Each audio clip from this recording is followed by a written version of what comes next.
So I'm going to talk this afternoon about sutinib, or Sutent, and discuss dose and schedule modifications for the toxicities. And when we think about therapy management for Sutent in metastatic renal cell cancer, there are three areas that I'll be discussing. One is dosing, and I'll be referring to the maximum dose of 50 milligrams. Treatment duration, thank you, and that's minimizing the time off therapy while staying on the drug as long as possible.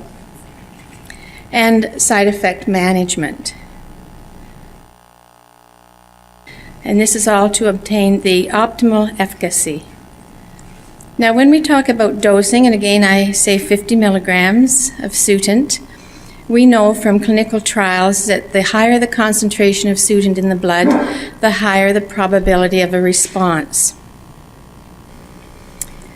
So in this slide, you see that higher exposure to Sutent is associated with a longer time to progression and overall survival. And studies have been done in tumor-bearing animals, and these are images of tumor arteries.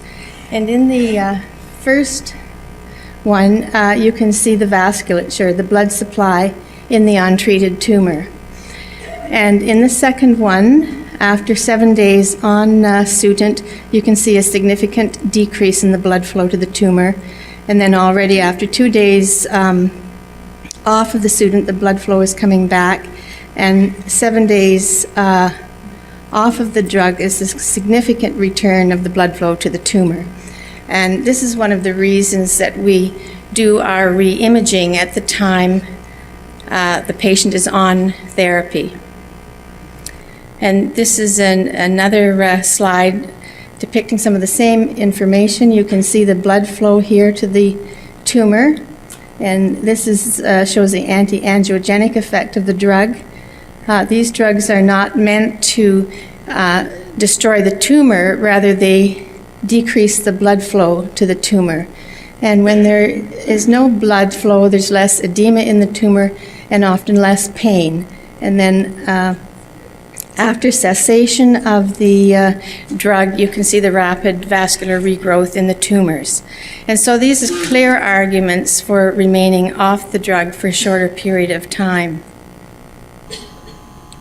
To maximize the dose and minimize the time off therapy, these are the dose levels that we use.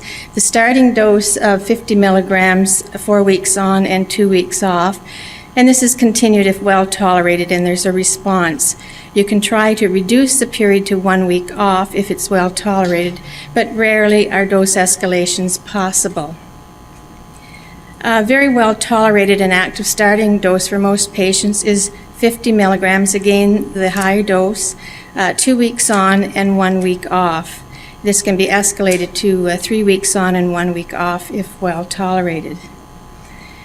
Dose level 3, again staying at the highest level, 50 milligrams of Sutent, for 7 to 10 days on and 5 to 7 days off. And this is the area where we try to individualize the therapy for the patient, depending on the toxicities that they're experiencing. So if a patient has significant toxicities where we have to hold the therapy, we ask them, when did these toxicities happen in the cycle?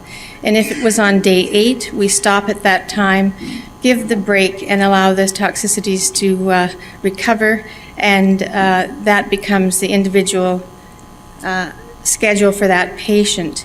And we certainly have patients that have a variety of schedules. Some are on 7 days on and 7 days off. Some are on 5 days off and 8 days on. Some are on 16 days off and 5 days off. Quite a variety of schedules for our patients. And then dose level 4, we actually reduce the dosage to 37.5 milligrams continuously. And if this is not well tolerated, we go to a 7-day on and 7-day off schedule. And it should be anticipated that there are higher toxicities in the Asian population.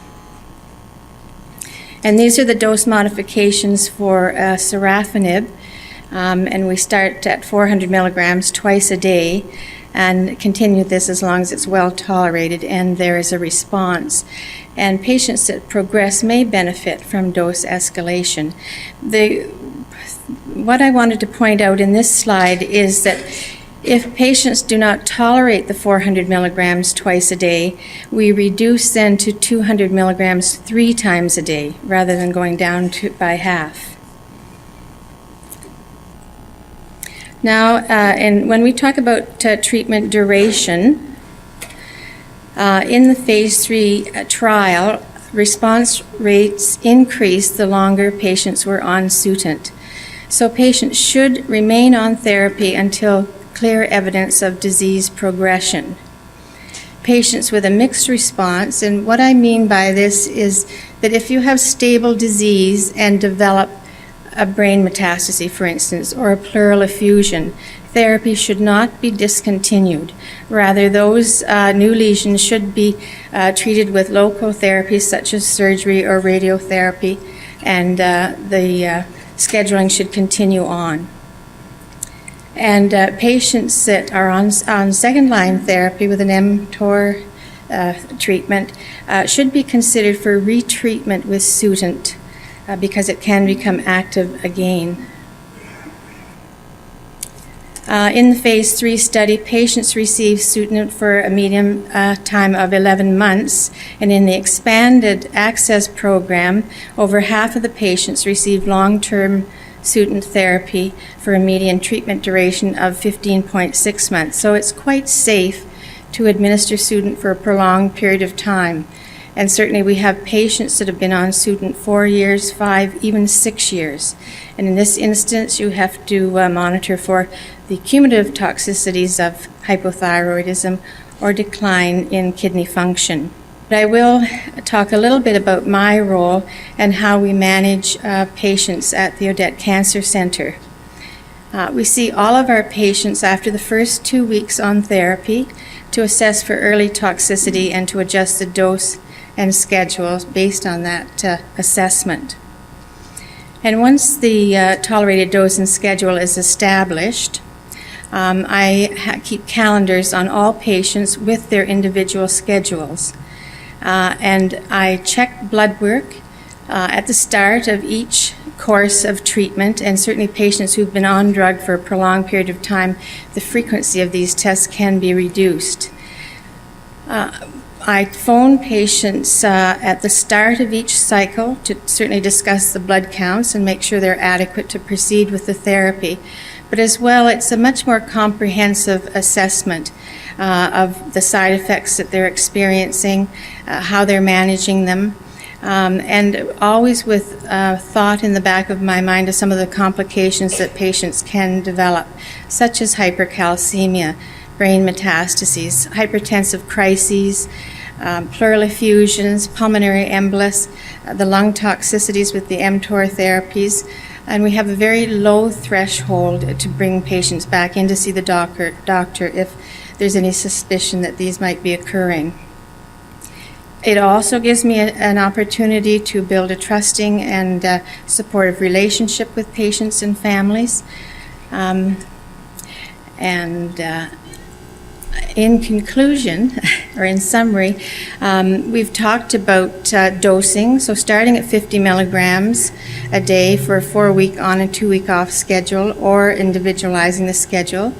We've talked about maintaining the maximum dose of 50 milligrams and minimizing the time off therapy.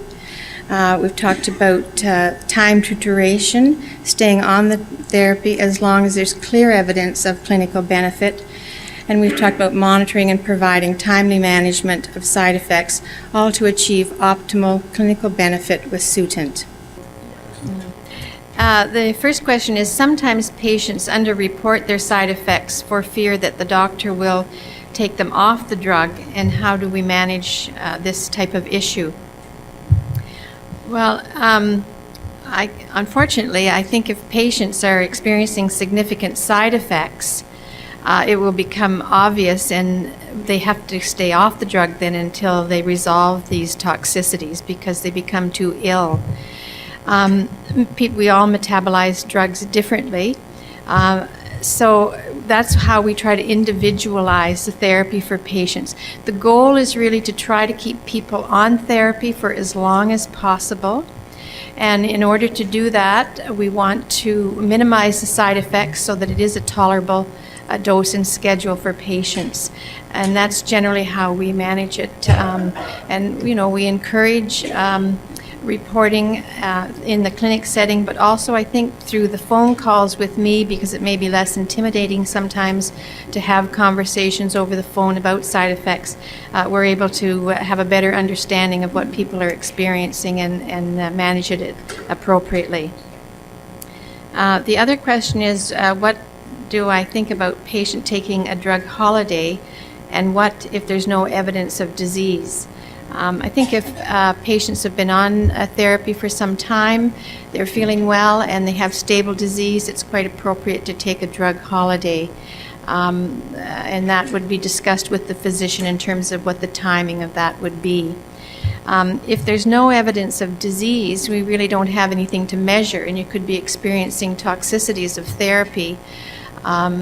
So I wouldn't think that we would be giving therapy when there's no evidence of disease unless it was in the adjuvant setting.